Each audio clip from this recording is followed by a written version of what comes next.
वेत्तारं कर्मभूभृतां ज्ञातारं विश्वतत्त्वानां वन्दे तद्गुणलब्धये वन्दे तद्गुणलब्धये ते तद्गुण मोक्ष मार्ग के नेता, कर्मरूपी पर्वतों के भेदता और सर्व तत्वों के ज्ञाता ऐसे जिनेंद्र भगवान को उनके गुणों की प्राप्ति के लिए मैं नमस्कार करती हूँ।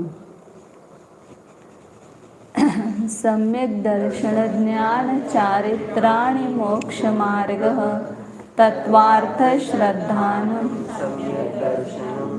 तन्निसर्गादधिगमाद्वा जीवा जीवाश्रवबंध संवर निर्जरा मोक्षास्तत्वं नामस्थापना द्रव्यभावतस्तन्यासः प्रमाणनैरधिगमः निर्देश स्वामित्व साधनाधिकरणस्थितिविधानतः सत्संख्या क्षेत्रस्पर्शन कालान्तरभावाल्पभूत्वैश्च मतिश्रुतावधि मनपर्यय निज्ञानं तत्प्रमाणे आद्ये परोक्षं प्रत्यक्षमन्यत् मतिस्मृति संज्ञा चिंता विनिबोध इत्यनर्थः तदिन्द्रियाणीन्द्रियनिमित्तम् अवग्रहेहावाय धारणाः बहुविध क्षिप्राणि श्रुतानुक्तध्रुवानां सेतराणाम्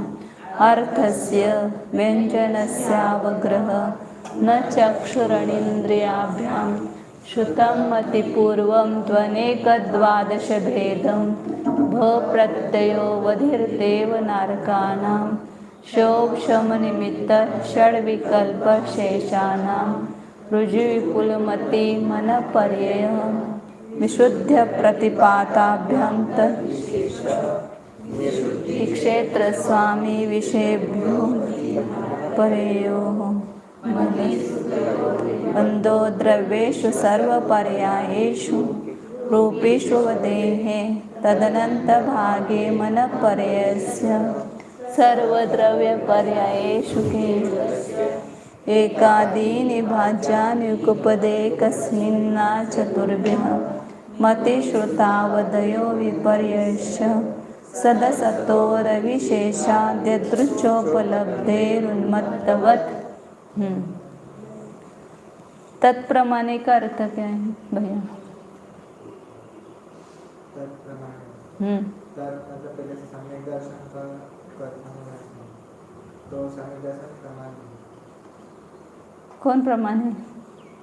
तत्प्रमाणे का अर्थ क्या है? कौन सी नंबर? 10 नंबर का मते श्रोतावदे मन परे केवलानि ज्ञानम तत्प्रमाणे। तो कौन प्रमाण है? ये नहीं क्या अर्थ अभी याद है? फिर ऐसा कैसे नहीं बन रहा है एकदम? हाँ, तो सम्यक दर्शन है कि सम्यक ज्ञान है? हाँ, फिर सम्यक ज्ञान वो जो 5 प्रकार के ज्ञान बताए तत् मतलब ये 5 ज्ञान प्रमाण है। 2 प्रकार के प्रमाण है। प्रमाणे द्विवचन लिखा है ना। रोज में वो सूत्र बताते समय भी बराबर अर्थ बताते हो, उसको ध्यान से सुनना चाहिए। अर्थ तो याद? हाँ, कहाँ है बताया? याद है तो तत्प्रमाणे का लाइन से पूछने से। अब तत्प्रमाणे का अर्थ करो बोले तो आप नहीं आ रहे। तत्प्रमाणे मतलब वे 5 ज्ञान प्रमाण 2 प्रमाण है। 2 प्रकार के प्रमाण है। हाँ, तो आद्य परोक्ष मतलब आगे के 2 ज्ञान प्रत्यक्ष प्रमाण है और पीछे के 3 ज्ञान मतलब आगे और पीछे वो नहीं समझ में आता है। प्रथम 2 ज्ञान परोक्ष है और अंत के 3 ज्ञान प्रत्यक्ष है। अंत के 3 ज्ञान मतलब कौन से? अवधि मना पर्याय केवल ज्ञान। तद इंद्रियान इंद्र निमित्तम का अर्थ क्या होता है? ऐसा लेता है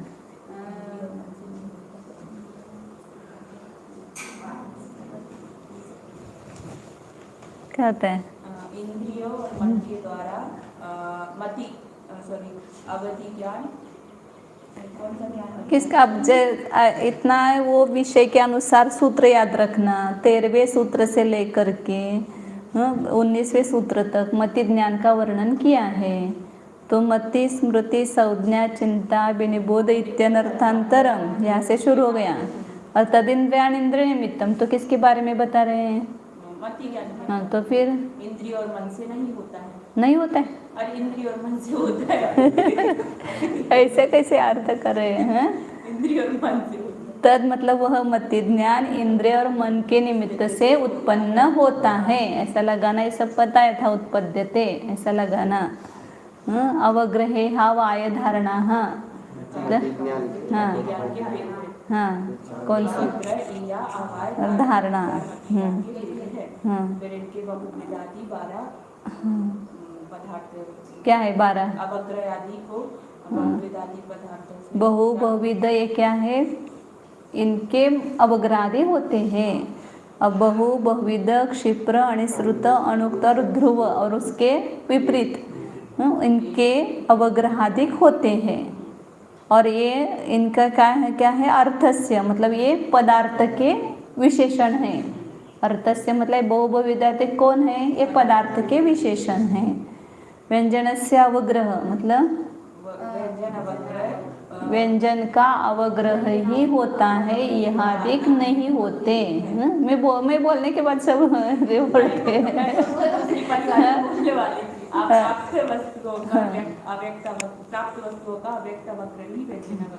हाँ व्यंजन मतलब प्राप्त वस्तु का, व्यंजन मतलब प्राप्त वस्तु का अवग्रह ही होता है, यह अधिक नहीं होता। ऐसा उसका अर्थ निकलता है उसमें से। न चक्षुरणेन्द्रियाभ्या मतलब हाँ सब एक साथ नहीं बोलना। चक्षु और मन से क्या नहीं होता है? व्यंजनावग्रह नहीं होता। हाँ आगे सरिता। श्रुतम मति पूर्वम देने का 12 भेदम।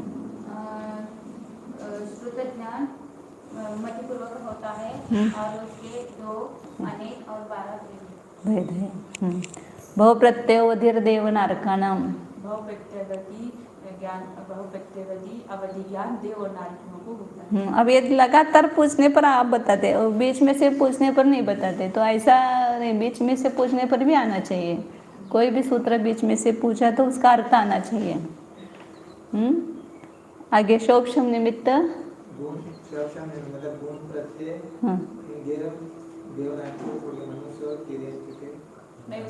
और षड्विध का अर्थ छोड़ गए। शोभशम निमित्त के 6 प्रकार हैं और वह मनुष्य और तिर्यंचों के होता है। सूत्र का खाली अर्थ छोटी पुस्तक रहती है, देखो इतनी पॉकेट में आपके पॉकेट में आती है ऐसे छोटी छोटी पुस्तक, केवल सूत्र और उसका अर्थ रहता है। बराबर। आगे माता जी बताएं। रुजुमति रुजुपुलमति मनपरेय। हाँ हाँ विपुल। हाँ हाँ बराबर। रुजुमति और विपुलमति मनपरे के 2 भेद हैं। विशुद्ध प्रतिपाताभ्याम तद विशेष। महाराज सांगता काय? माता सांगता अर्थ सांगता सूत्राचा। विशुद्ध प्रतिपाताभ्याम तद विशेष म्हणजे काय होतो अर्थ?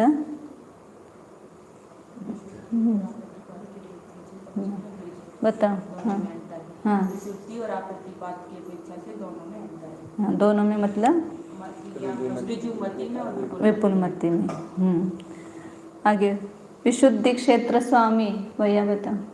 विशुद्धि क्षेत्र स्वामी और विषय से मति ज्ञान और अवधि ज्ञान में अंतर है इनकी अपेक्षा से। अवधि और मनपरे ज्ञान में विशुद्धि क्षेत्र स्वामी और विषय की अपेक्षा से भेद है। विशेष लगाना उसको पीछे का। प्रत्येक सूत्र में तत् किसके लिए आया है और उसमें कौन सा पीछे से लेना है, ये सब लगाना वहाँ पर। मति श्रुतयोर निबंधो द्रव्येषु सर्वपर्यायेषु। मति ज्ञान श्रुत ज्ञान इनको जानने का नियम सर्व पर्यायों से रहित जीव और पुद्गलों को कुछ पर्यायों सहित सभी द्रव्यों में उनकी प्रवृत्ति होती है मति श्रुत की। यहाँ पर 10वीं में बच्चे थे ना, वहाँ जड़े गुरुजी पढ़ाते थे तो फटाफट सूत्र बताते थे, नंबर पूछते, 10 नंबर का सूत्र बोलो, सूत्र बोलते, फिर उसका अर्थ बोलो, तुरंत बोलते थे, ऐसे फटाफट बोलते थे। ऐसा आना चाहिए। रूपीष्वदेह क्या होता है अर्थ?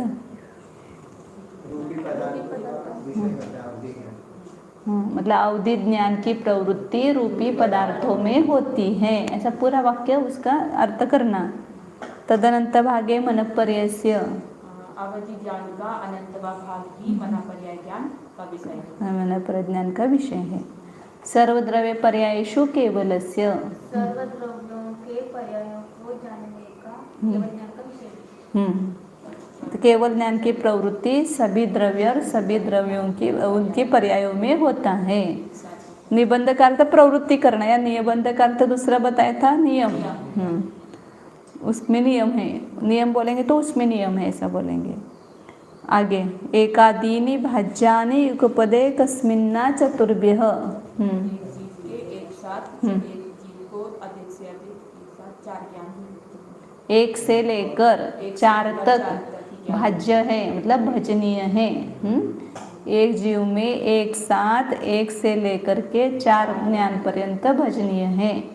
मतलब 1, 2, 3 या 4 ज्ञान होते हैं। एक होगा तो केवल ज्ञान, 2 होंगे तो मति श्रुत, 3 होंगे तो मति श्रुत अवधि या फिर मति श्रुत मना पर्याय और फिर मति श्रुत अवधि मना पर्याय। बराबर है। आगे मति श्रुतावधयो विपर्यश्च भैया। मति ज्ञान, श्रुत ज्ञान, अवधि ज्ञान ये मिथ्या भी होते हैं। हाँ, ये विपरीत भी होते हैं और सम्यक भी होते हैं। तो ये इसलिए 3 मिथ्या ज्ञान और 3 सम्यक ज्ञान हुए। और मन पर ज्ञान केवल ज्ञान मिथ्या होते क्या सम्यक होते हैं? वे सम्यक ही होते हैं, उसमें मिथ्या और सम्यक ऐसे 2 भेद नहीं है, क्योंकि वे सम्यक दृष्टि के ही पाए जाते हैं, इसलिए वे मिथ्या नहीं होते हैं। सदसतोर विशेषाद्यदृच्छोपलब्धे उन्मत्तवत्। बता। अपनी इच्छा के अनुसार सत और असत पदार्थों का ज्ञान उन्मत्त पुरुष, वो पदार्थों में अविशेषात मतलब भेद न करते हुए, भेद न करने से अपनी इच्छा के अनुसार प्राप्त ग्रहण करता है। मिथ्या दृष्टि जो है वह उसका ज्ञान मिथ्या क्यों है?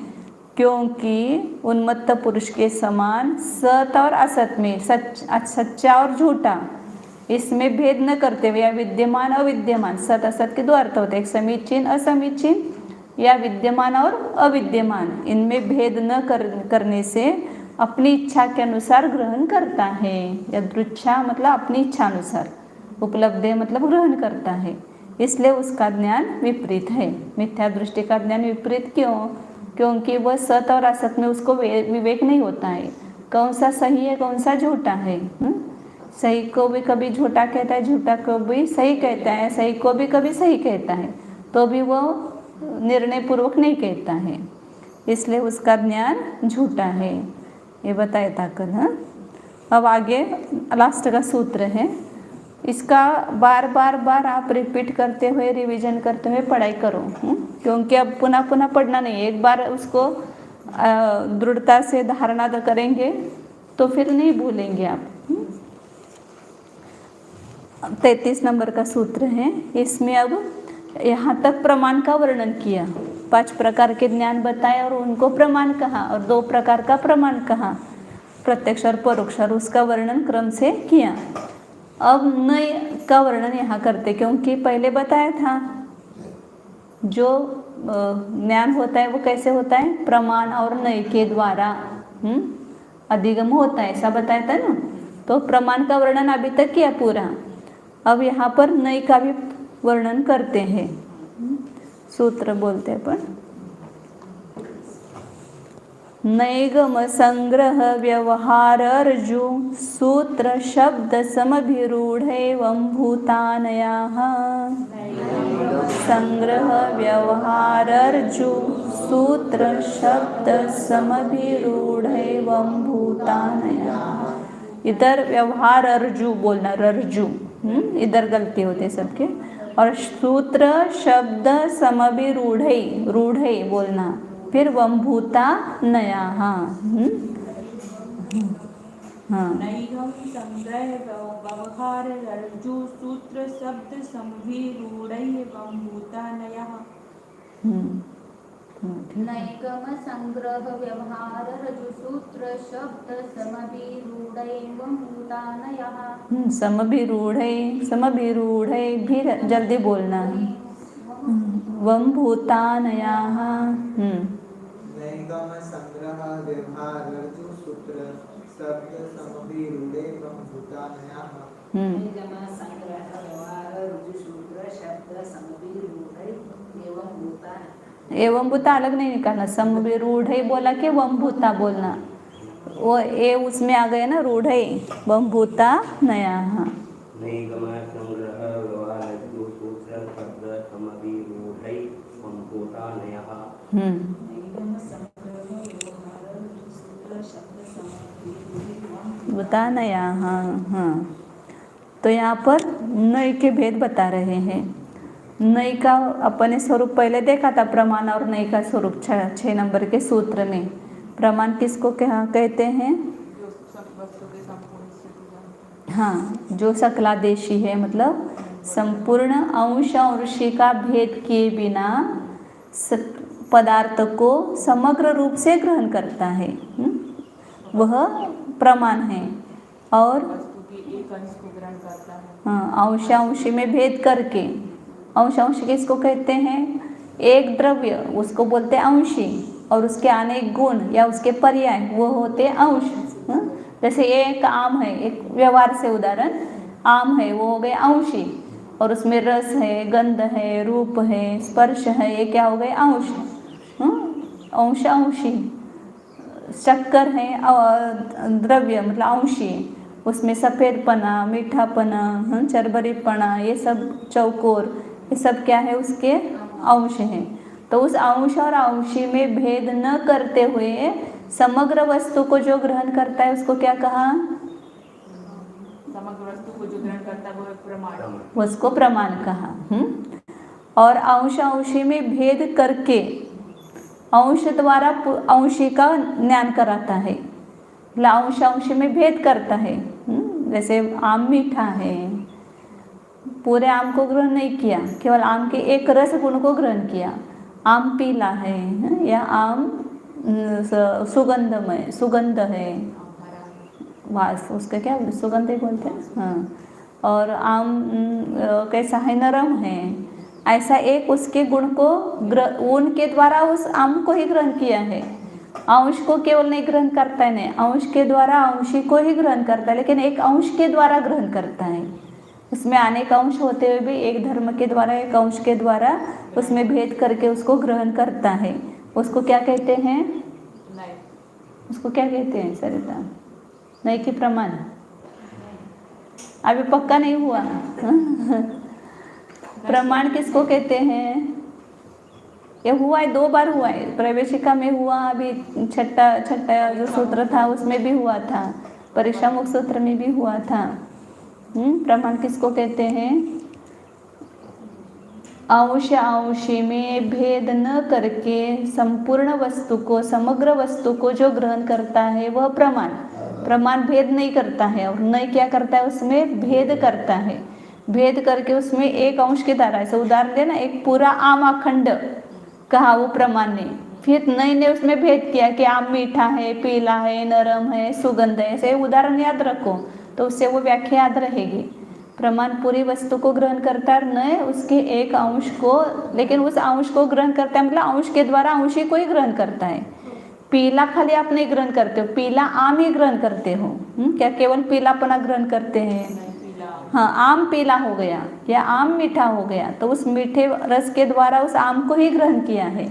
या जीव नित्य है, या जीव देव, नारद, तिरंच, मनुष्य इत्यादि रूप है, तो उस पर्याय रूप से उसको ग्रहण किया।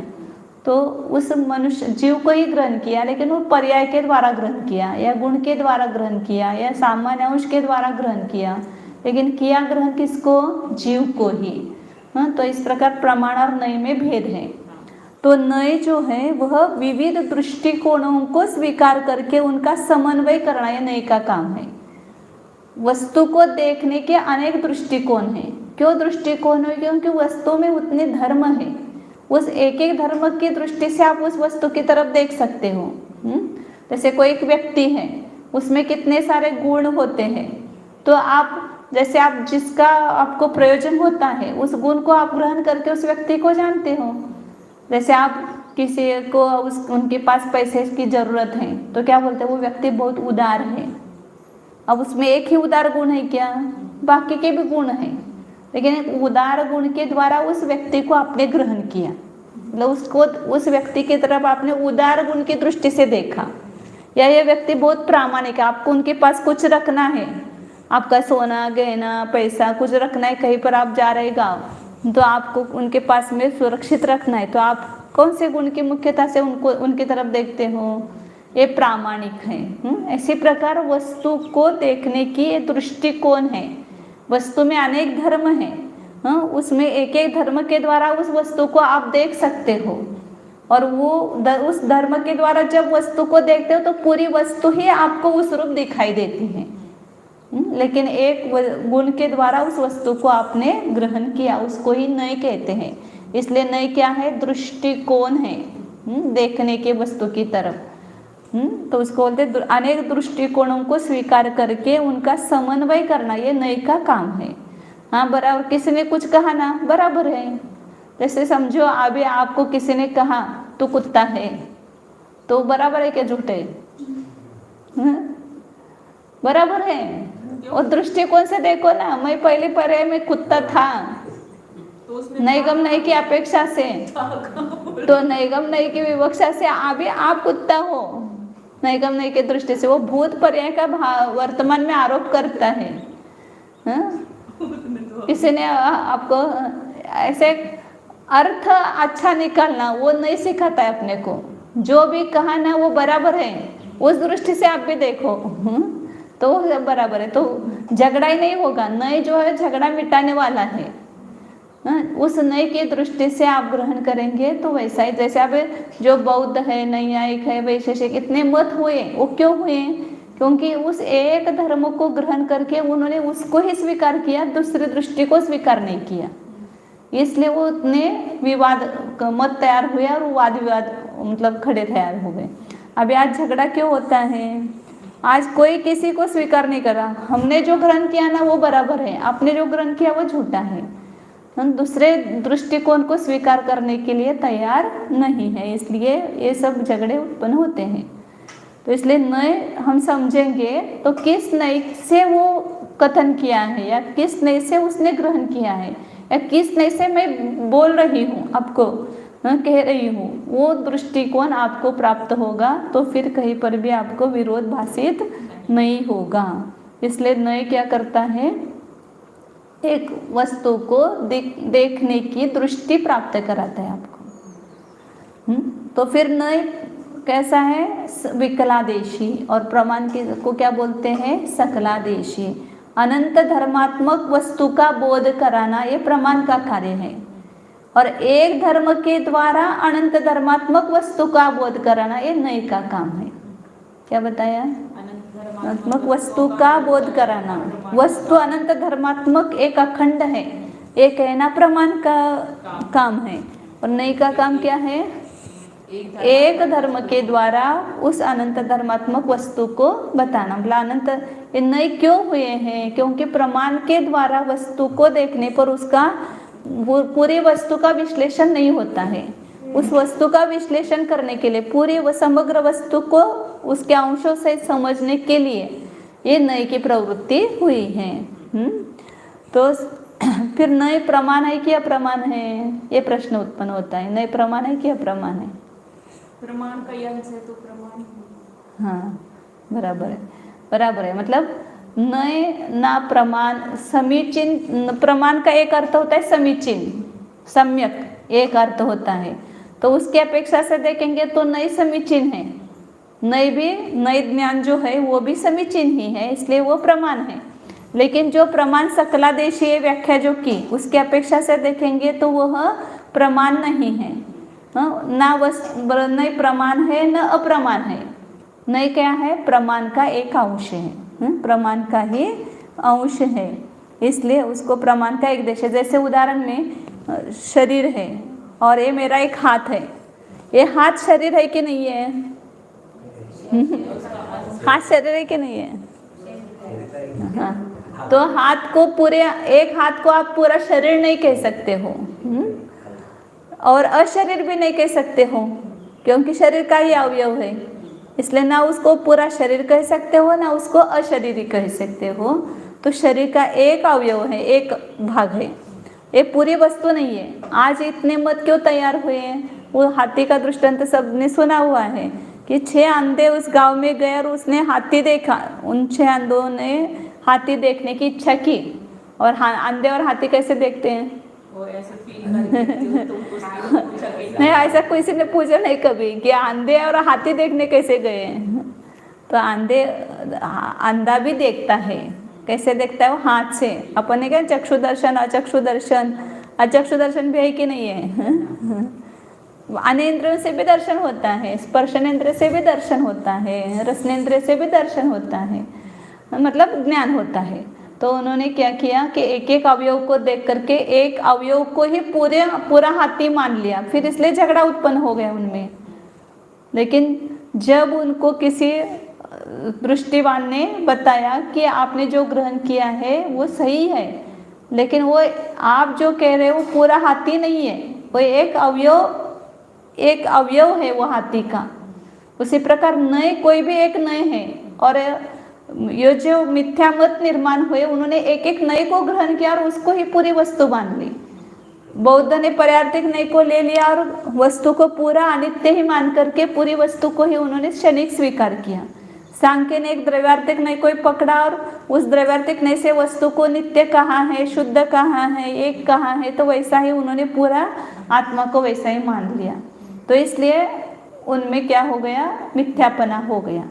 तो उस एक नए ने जो दृष्टि दी है उस अपेक्षा से वो एक वस्तु का एक अंश है, वो पूरी वस्तु वैसे नहीं है।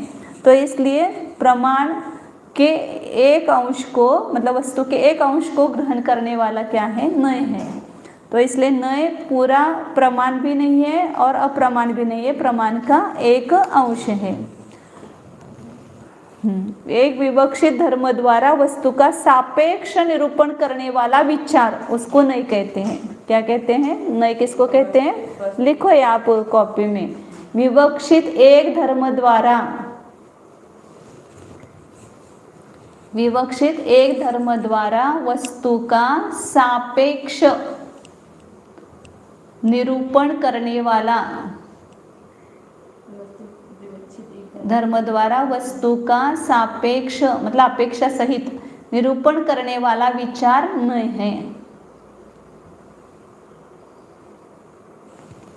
मतलब नए के पीछे अपेक्षा रहती है, बिना अपेक्षा का नए नहीं होता है। द्रव्यार्थिक नए की अपेक्षा से वस्तु नित्य है, पर्यार्थिक नए की अपेक्षा वस्तु अनित्य है, इस नए की अपेक्षा से वस्तु ऐसी है। हाँ, ऐसे उसके पीछे अपेक्षा रहती है। रंग गुण की अपेक्षा आम पीला है, रस गुण की अपेक्षा आम मीठा है, मतलब उसके पीछे अपेक्षा रहती है। कोई भी एक वस्तु ली और पूछा कि वस्तु कैसी है, तो आप किसी अपेक्षा से बताओगे ना। एक साथ पूरे वस्तु का वर्णन हो सकता है क्या? नहीं हो सकता है। तो सामान्य अंश के अब उसके नए के दो भेद हैं। नए के दो भेद है। कौन से दो भेद है? पहले बताए थे 6 नंबर के सूत्र में। हाँ, द्रव्यार्थिक नए और पर्यार्थिक नए।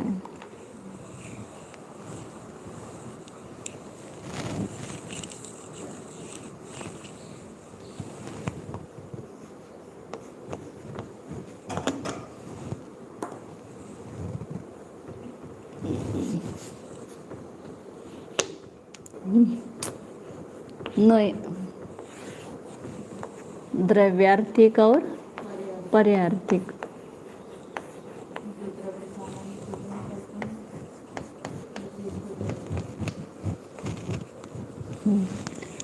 द्रव्यार्थिक किसको कहते हैं, उसकी व्याख्या भी हुई थी।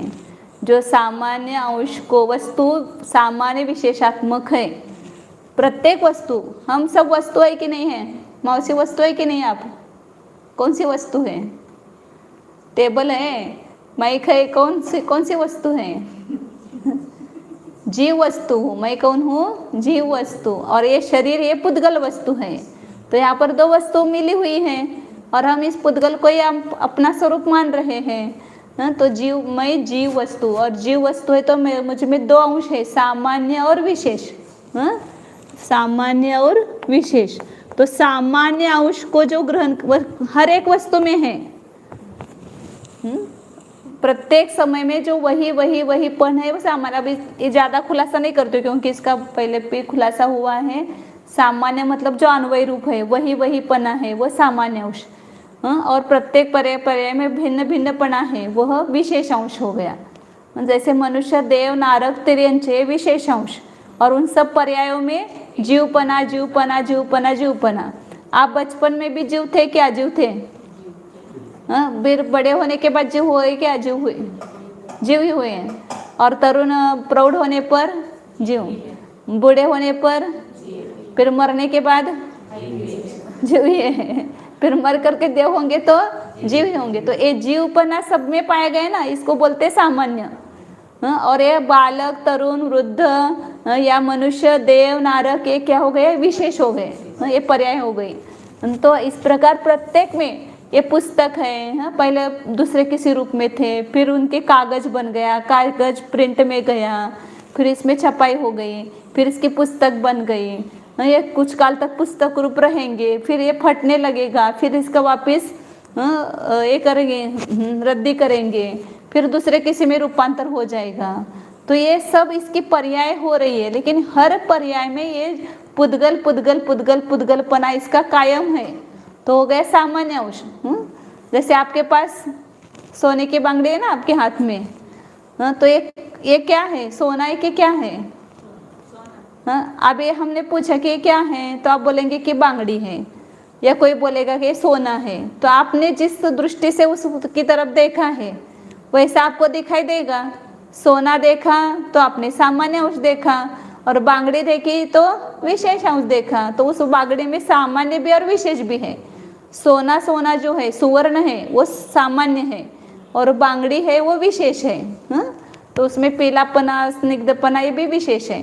तो जो सामान्य अंश को उसमें से ग्रहण करता है, वस्तु में दोनों अंश हर एक वस्तु में है, तो सामान्य अंश को ग्रहण करने वाला उसको कौन सा नहीं बोलते हैं? द्रव्यार्थिक नहीं।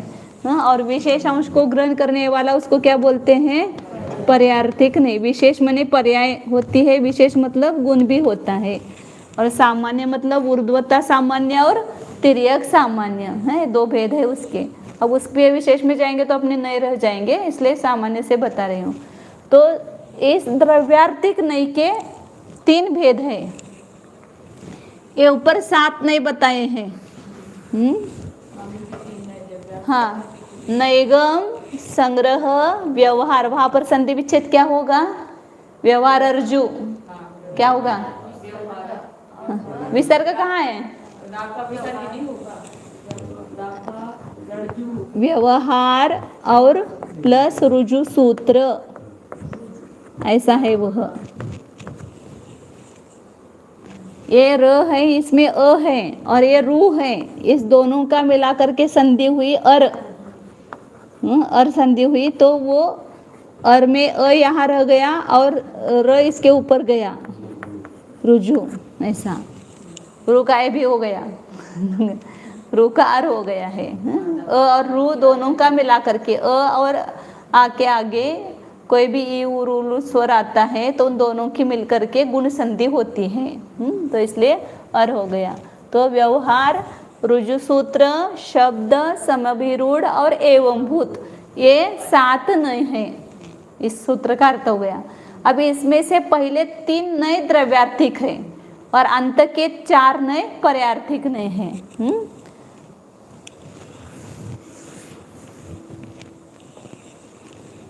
नैगम, संग्रह और व्यवहार, ये 3 द्रव्यार्थिक नहीं है। आज अपन इसको 3 को ही देखते हैं, फिर कल आगे, अभी लिखने में टाइम नहीं लगाते, पर आगे के 4 पर्यार्थिक नहीं है, रुजु सूत्र, शब्द, समविरूढ़ और एवंभूत नहीं। अब पहले उसमें से नैगम नहीं। नैगम नहीं किसको कहते हैं? तो यहाँ शब्द से लेते हैं ना, तो न एकम गमयति, मैंने जो केवल एक को विषय नहीं करता है उसको नैगम नहीं। ये शब्द उत्पत्ति अर्थ उसका एक को ही विषय नहीं करता उसको बोलते हैं नैगम नहीं। मतलब नैगम नहीं के बहुत सारे विषय हैं, कोई एक विशिष्ट विषय नहीं है, बहुत उसका पेट बड़ा है नैगम नहीं का, सब उसमें आ जाता है। जितना भी उपचार है ना लोक में, सब नैगम नहीं में आ जाता है। नहीं, नैगम नहीं में आता है। संग्रह नहीं तो केवल संग्रह करता है वो। अब नैगम नहीं क्या परिभाषा समझते हैं कि हाँ, अनिष्पन्न अर्थ में संकल्प मात्र को ग्रहण करने वाला नहीं। लिखना हो तो आप लिखो शांति से। अनिष्पन्न अर्थ में, अनिष्पन्न मतलब जो परिपूर्ण नहीं हुआ है, संकल्प मात्र किया है, अभी वो उत्पन्न नहीं हुआ है। अनिष्पन्न अर्थ में संकल्प मात्र को ग्रहण करने वाला नहीं, नैगम नहीं है। मतलब अनिष्पन्न अर्थ मतलब हमारे मौसी सुबह चावल कर रही थी, सूप में लेकर के बिन रही थी, और किसी ने आकर के पूछा क्या कर रहे हो मौसी? तो क्या बोले मौसी कि चावल बना रहा हूँ, भात बना रही हूँ, भात पका रही हूँ। अब भात पका रही है क्या? वो क्या कर रही है? चावल लेकर के सूप में देख रही है। तो अनिष्पन्न मतलब भात नहीं बना है, लेकिन उसने संकल्प किया कि मैं भात बनाती हूँ, ऐसा उन्होंने संकल्प किया है मन में, इसलिए उसके मुंह से क्या निकला कि मैं भात बना रही हूँ। तो ये झूठ नहीं है, नैगम नहीं की अपेक्षा से सही है, वो भात बना रही है, मतलब उसने संकल्प किया है। तो इसलिए कहा ना अनिष्पन्न अर्थ, मतलब पदार्थ निष्पन्न नहीं हुआ है और केवल संकल्प किया है उस पदार्थ का, और उसमें उसने क्या किया, उस संकल्प को ही उसने ग्रहण किया। मतलब भात कर रही हूँ ऐसा बोला। आप सामान पैकिंग कर रहे थे या कुछ बाजार में को खरीदी करने के लिए गए और किसी ने पूछा कि कहाँ जा रहे हो भैया?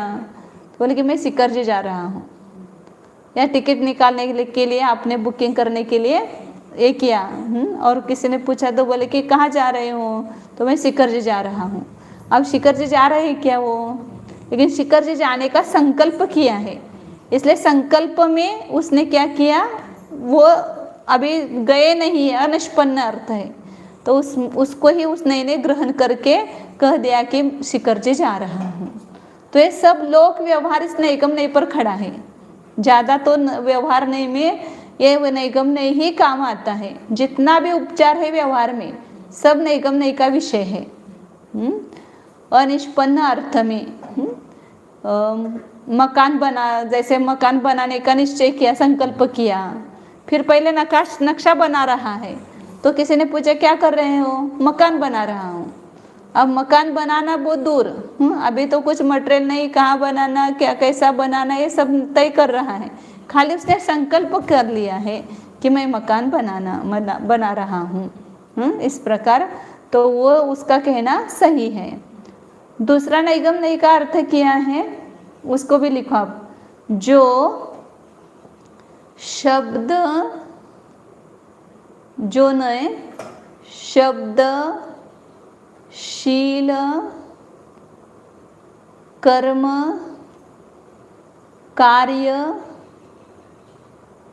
शब्द, शील, कर्म, कार्य, कारण, आधार, आधेय आदि के आश्रय से होने वाले उपचार को स्वीकार करता है, वह नैगम नहीं है। एक तो पहले संकल्प मात्र को ग्रहण करने वाला नय को नैगम नय कहते हैं, ऐसा आया। और ये उपचार की अपेक्षा से बताए कि इन सब उपचारों को स्वीकार करता है, वह नैगम नय है। समस्त व्यवहार इसी के आधार पर चलता है। तो जैसे पहले शब्द का बताए ना, शब्द का के आश्रय से उपचार कैसे होता है। जैसे उदाहरण बताया था पहले भी आपको, अश्वत्थामा हतः नरो कुंजरो वा, ऐसा कहा। तो उस मनुष्य का हाथी में क्या कर दिया, आरोप उपचार कर दिया। हाथी का नाम अश्वत्थामा था और अश्वत्थामा हाथी मर गया तो मनुष्य ही मर गया, ऐसा वो भाषित किया गया। तो शब्द का उपचार किया गया। और बहुत सारे ऐसे शब्दों के उपचार करते हैं। शील का उपचार करके कैसा कथन करते हैं, शील मतलब स्वभाव। तो जैसे सिंह का स्वभाव शूरता है या वाघ इत्यादि का स्वभाव क्रूरता है, तो कोई मनुष्य समझो कि बहुत शूरवीर है, बोलते कि सिंह जैसा है, ऐसा बोलते सिंह वही है, जैसा वगैरह भी नहीं बोलते, यह मनुष्य सिंह है। सिंह आप क्या बोलते हैं, शेर। नहीं, सील का अर्थ क्या होता है? शील मतलब स्वभाव, स्वभाव। सील नहीं लिखना, शील का अर्थ होता है स्वभाव। प्रकृति, शील, स्वभाव ये सब एक अर्थवाचक शब्द हैं। उसका स्वभाव ऐसा है। हाँ, कोई बहुत गरीब होता है तो गाय है, गाय बेचारा गाय है ऐसा बोलते हैं। मतलब स्वभाव का आरोप कर दिया उसके ऊपर, उस प्राणी के स्वभाव का आरोप करके उसको ही वह कह दिया उपचार करके, यह गाय है, यह सिंह है, बहुत ये करता है तो ये कुत्ता है, ऐसा बोलते हैं। ये गधा है, कुछ समझ में नहीं आता है तो ये गधा है, ऐसा बोलते हैं। तो ये क्या कर दिया, सब स्वभाव को समान दे करके उपचार कर दिया, एक के स्वभाव का दूसरे ऊपर आरोप कर दिया। कर्म को देख करके आरोप करते हैं। जैसे कोई बहुत बड़ा ऐसा राक्षसी कृत्य करता है तो ये राक्षस है, बहुत खाना खा रहा है, समझो ये राक्षस है, राक्षस भूत है, ऐसा बोलते कि सब खा जाता है ऐसा। तो वो कर्म का उपचार किया। कई कार्य का उपचार करके वर्णन करते हैं। जैसे अन्न जो है उसका कार्य क्या है, प्राण धारण करना। अन्न अपन खाते हैं तो अपना प्राण टिकता है, तो बोलते कि अन्न ही प्राण है हमारा, अन्न के बिना हमारा जीवन नहीं है, ऐसा बोलते। तो अन्न को जीवन कहते, प्राण कहते। तो ये कार्य का उपचार, कारण पर कार्य का उपचार करके उसको अन्न को प्राण कहा। या कार्य का उपचार करके कभी कथन करते हैं। जैसे सोने की बांगड़ी है, सोने का हार है तो उसको सोना ही बोलते हैं, और वो हार कार्य है और सोना कारण है, तो उस कार्य का कारण में उपचार करके उसको, उस हार को सोना कहते हैं। कभी कार्य का कारण भी उपचार करके कहते हैं, कभी कार्य का कारण में, कारण का कार्य में और कार्य का कारण में, दोनों में उपचार होता है। जैसे आधार के आधार से आरोप करते हैं। कोई ऊंचा स्थान पर बैठ गया तो ये राजा हो गया, ऐसा बोलते हैं। ऊंचा पद मिल गया तो ये यहाँ का राजा है, ऐसा बोलते हैं। कभी वो वक्ता है, क्या हो गया, बंद हो गया, कोई मैसेज आया। तो कभी कभी है ना, वक्ता जोर जोर से भाषण कर रहा है स्टेज पर खड़े होकर के, तो बोलता है कि स्टेज हिल रहा है, मतलब वक्ता हिल रहा है। लेकिन ऐसा क्या बोलते कि जोश में आकर के भाषण दे रहा है। तो आज तो व्यासपीठ खूब गरज रहा है, अब आज व्यासपीठ बहुत खूब गरज रहा है।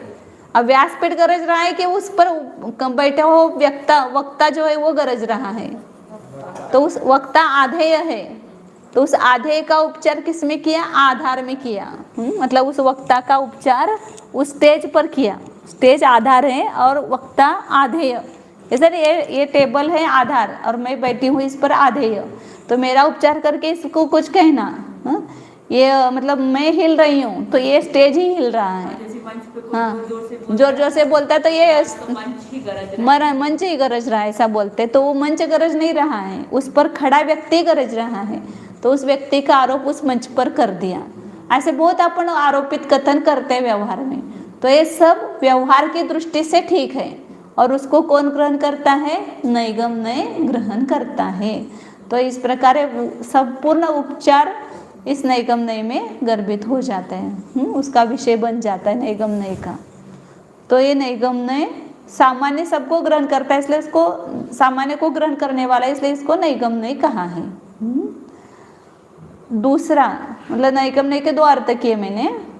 एक तो अनिष्पन्न अर्थ में संकल्प मात्र को जो ग्रहण करता है, अभी उत्पन्न नहीं हुआ है, कार्य अपूर्ण है, लेकिन संकल्प किया है तो उसमें पूर्णता का आरोप करना, वह नैगम्य है।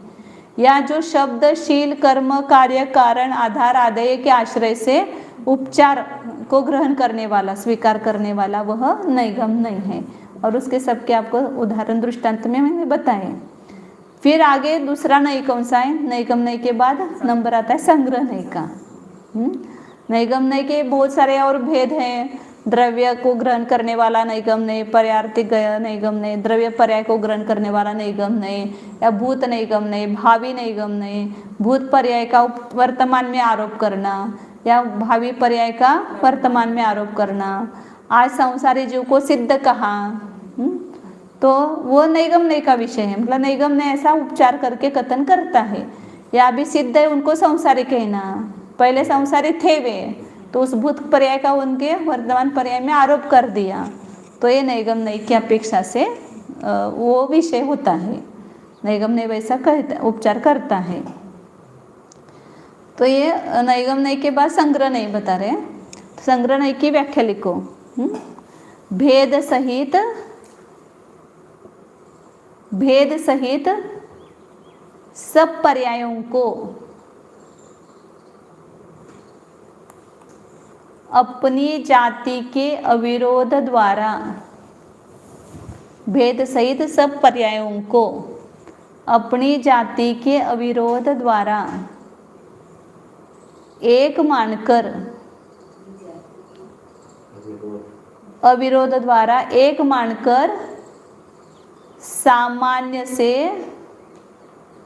सबको ग्रहण करने वाला नय, सामान्य से सबको ग्रहण करने वाला नहीं।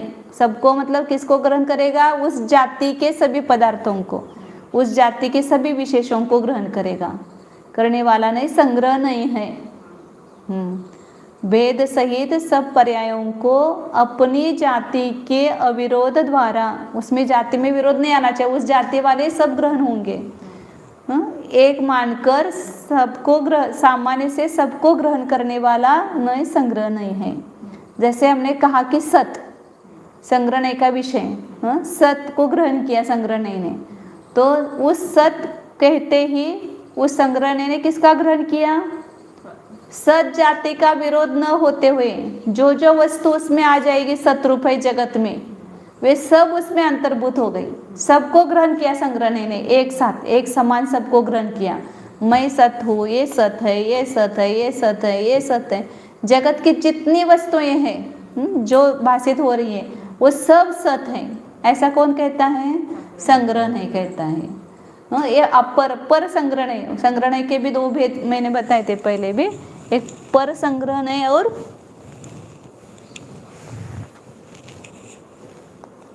किसमें होता अपना विषय? प्रवेशिका में हुआ था, पर और अपर। पर संग्रह नहीं मतलब सत को ग्रहण करने वाला नहीं है, वो सत पर संग्रह नहीं है, सबसे उत्कृष्ट शुद्ध संग्रह नहीं इसको बोलते हैं। मतलब जगत की संपूर्ण वस्तु इसमें गर्भित हो जाती है, जो जो सत है वो सब आ जाता है। जीव, अजीव, पुद्गल, धर्म, अधर्म, आकाश, काल, सभी उसकी पर्याय, सब कुछ उसमें, द्रव्य, गुण, पर्याय, सब कुछ आ जाता है उसमें सत में। द्रव्य सत है, गुण सत है, पर्याय सत है, ये सब आ जाता है। अब अपर संग्रह में जो उसके भेद प्रभेद रूप है, मतलब इससे छोटा संग्रह नहीं, वो अपर संग्रह नहीं। जैसे हमने कहा कि द्रव्य है, सबके भेद, हाँ द्रव्य है ऐसा कहा, तो सत से वो छोटा हो गया, क्योंकि सत में द्रव्य, गुण, पर्याय सब कुछ आए थे। अब मैंने द्रव्य कहा तो गुण, पर्याय उसमें ग्रहण नहीं होंगे। द्रव्य जाति में विरोध न करते हुए जितने द्रव्य वे सब द्रव्य आ जाएंगे, उनके गुण और पर्याय को नहीं ग्रहण करेगा। गुण पर्याय उसमें गर्भित रहते लेकिन द्रव्य को ही ग्रहण करेगा, तो वो अपर संग्रह नहीं हो गया। या मैंने कहा कि मनुष्य संग्रह का विषय मनुष्य कहा, तो मनुष्य के द्वारा संग्रह किसको संग्रहित करेगा? मनुष्यों को केवल करेगा। मनुष्य जाति में विरोध न आते हुए जितने भी उसमें विशेष पाए जाते, भेद पाए जाते हैं, वे सब उसमें आ जाएंगे, समाविष्ट हो जाएंगे। सबको एक समान, सब मनुष्यों को एक समान ग्रहण करेगा। मनुष्य गति नाम कर्म का उदय जिन जिन को है, वे सब मनुष्य उसमें समाविष्ट हो जाएंगे। या जीव कहा तो जीव, सभी जीव आ जाएंगे। आजीव संग्रहण का विषय हुआ तो सब आजीव उसमें आ जाएंगे। मतलब अपनी जाति में विरोध न आते हुए जितने उसके विशेष है, भेद है, वो सब संग्रहित हो जाते हैं। संग्रह ने उसको संग्रहित कर लेता है। जैसे हमने कहा कि जितने स्त्री हैं वे सब इधर आ जाए, ऐसा कहा तो केवल स्त्रियां ही आएंगी ना, पुरुष नहीं आएंगे। तो संग्रह ने केवल स्त्री पर्याय, स्त्री वेद नाम कर्म का जिनको उदय है, स्त्री वेद नौकशय का उदय, वे सब स्त्रियां एक संगठित हो जाएगी, संग्रहित हो जाएगी। पुरुष कहे तो सब पुरुष संग्रहित हो जाएंगे। तो संग्रह ने ऐसे दो प्रकार का पर संग्रह ने केवल सत को ग्रहण करने वाला है, और अपर संग्रह ने बाकी सभी को, फिर सत के दो भेद, द्रव्य गुण पर्याय, फिर द्रव्य के जीव अजीव वगैरह सभी को ग्रहण करेगा। लेकिन जिसको लेगा उसके संपूर्ण विशेषों को ग्रहण करेगा। इस प्रकार संग्रह ने क्या करता है, अपने सब भेदों का संग्रह करता है, एक में समाविष्ट करता है। हमने कहा कि बाजार से आम लाओ, तो भी संग्रह नहीं होगा ना, तो आम ही आप ग्रहण करेंगे, उसमें जामफल इत्यादि सेब फल नहीं ग्रहण करेंगे, केवल आम का ही संग्रह करेंगे। 130 प्रकार के आम आ जाएंगे उसमें। मावशी आंबे किती येणार? 130 प्रकारचे। पुढं तीसरा नहीं कौन सा है, 5 मिनट में वो लेते हैं, पर व्यवहार नहीं। व्यवहार नहीं किसको कहते हैं, तो संग्रह नहीं के द्वारा ग्रहण के पदार्थों का, मतलब संग्रह नहीं ने विषय किया उसको ही व्यवहार नहीं विषय करेगा, लेकिन वो क्या करेगा, भेद करेगा। संग्रह ने अपने जाति वाले सभी विशेषों का संग्रह करेगा, और वो व्यवहार नहीं क्या करेगा, उसमें भेद करता है। तो विधि पूर्वक ऐसा शब्द है, संग्रह नहीं के द्वारा ग्रहण के गए पदार्थों का विधि पूर्वक भेद करता है, वह व्यवहार नहीं है। तो फिर इसमें भी तो अपर संग्रह में भी तो भेद नहीं किया, उसमें भेद नहीं किया। ये पर संग्रह ने और अपर संग्रह ने भेद नहीं कर रहा है। जैसे आपने द्रव्य को विषय किया संग्रह ने, तो संपूर्ण द्रव्य को ग्रहण कर रहा है, द्रव्य में भेद नहीं कर रहा है, द्रव्य को ग्रहण कर रहा है, संग्रह कर रहा है द्रव्यों का। मतलब वो विषय अलग अलग हुआ, ये दिखाया। भेद करना उसका प्रयोजन नहीं है, संग्रह करना उसका प्रयोजन है। तो जैसे आपने सत के दो भेद कहा, द्रव्य और गुण, ऐसा कहा, तो द्रव्य को ग्रहण करने वाला संग्रह ने सब द्रव्यों को संग्रहित करेगा, गुण को ग्रहण करने वाला संग्रह ने सब गुणों को ग्रहण करेगा, पर्याय को ग्रहण करने वाला संग्रह ने सब पर्यायों को ग्रहण करेगा। पर्याय में भेद नहीं करेगा, द्रव्य में भेद नहीं करेगा, लेकिन व्यवहार नहीं का प्रयोजन क्या है, भेद करना। तो संग्रह ने जिसको भी ग्रहण किया उसका विधि पूर्वक भेद करना। ऐसे संग्रह ने सत को ग्रहण किया, तो व्यवहार ने क्या करेगा, सत के भेद करेगा। द्रव्य सत, गुण सत, पर्याय सत, सत 3 प्रकार का ऐसा व्यवहार नहीं बताएगा, द्रव्य गुण पर्याय। फिर उसका भी भेद करके बताएगा, द्रव्य 2 प्रकार का है, जीव अजीव। फिर जीव के भी 2 प्रकार हैं, संसारी मुक्त। फिर संसारी के भी 2 भेद हैं, त्रस स्थावर। इस प्रकार विधि पूर्वक उसको, इसका नाम है विधि पूर्वक, मतलब अनुपूर्वी क्रम से, मतलब क्रम से भेद करना। सत के पहले द्रव्य गुण पर्याय से भेद होंगे, फिर द्रव्य के जीव अजीव ऐसे भेद होंगे। द्रव्य के डायरेक्ट संसारी मुक्त नहीं करेंगे, पहले द्रव्य के 2 भेद, जीव और अजीव। फिर जीव के भेद संसारी मुक्त, जीव के भी डायरेक्ट त्रस स्थावर नहीं, संसारी मुक्त। फिर संसारी जीव के त्रस और स्थावर, ऐसे विधि पूर्वक जो भेद करता जाता है उसको बोलते व्यवहार ने। व्यवहार संग्रह ने संग्रह करता है, व्यवहार ने भेद करता है। व्यवहार ने की परिभाषा देते समय वहां का ना, वि और अवहरण।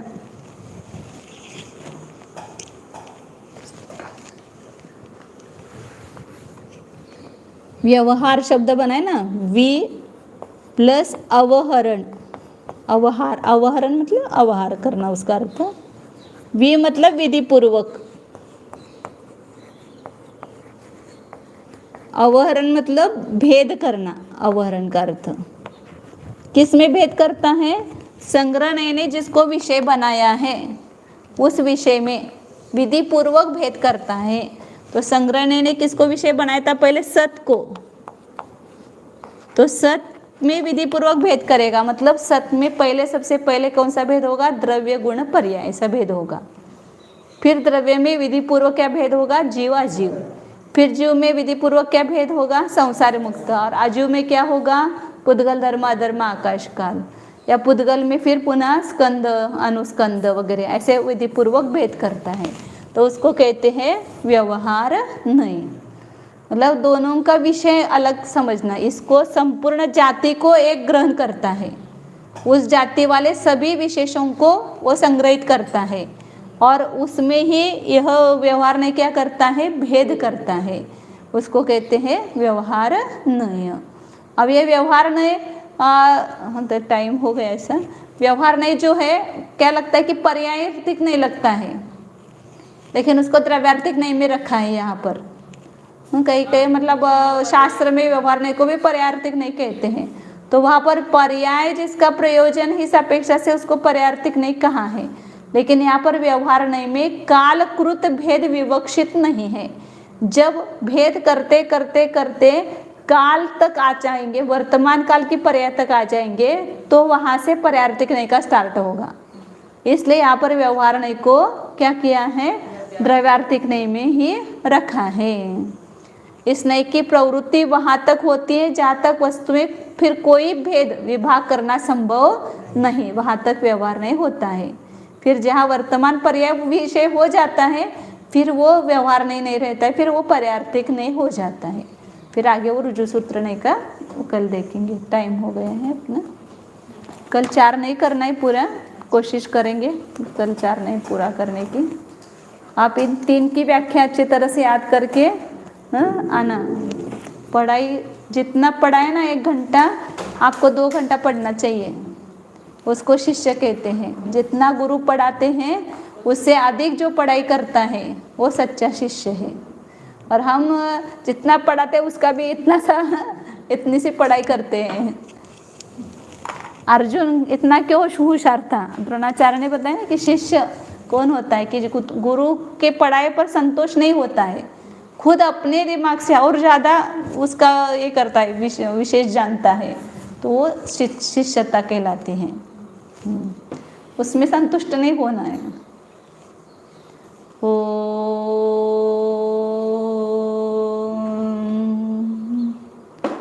जानिए यह मैं शुद्ध चैतन्यमय जीव ही हूँ, अनादि अनंत एक अखंड हूँ,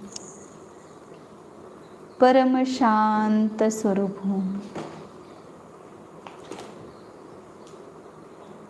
है अंदर देखिए भीतर, यह शांति का सागर अंदर भीतर समाहित है, इसी शरीर में विराजमान है। शांति कहाँ से आ रही है? बाहर से नहीं। इस शांति का स्रोत तो अंदर पड़ा हुआ है। शांति बाहर नहीं है, वातावरण में नहीं है। शांत स्वरूप तो यह मेरा आत्मा ही है। मुझे शांति यहीं पर मिलती है, बाहर नहीं। तो खोजिए, उस शांति सागर में डुबकी लगाइए और शांति को, परम शांति को प्राप्त कीजिए। यह चैतन्य का सागर ही शांति का सागर है। इस संपूर्ण शरीर में ये चैतन्य स्वरूप आत्मा भरा हुआ है।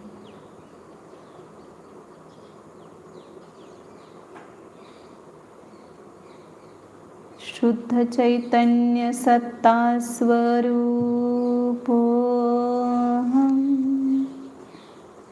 अनंत गुण सागर स्वरूपो शांति सागर स्वरूपो ज्ञान सागर स्वरूपो आनंद सागर स्वरूपोऽहम्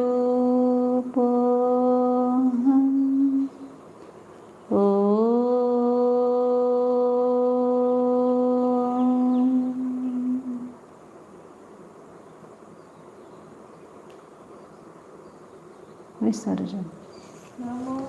अरिहन्ताणं नमो सिद्धाणं नमो आयर्याणं नमो वज्रायाणं नमो लोये सौवसाहुणं नमो अरिहन्ताणं नमो सिद्धाणं नमो आयर्याणं नमो वज्रायाणं नमो लोये सौवसाहुणं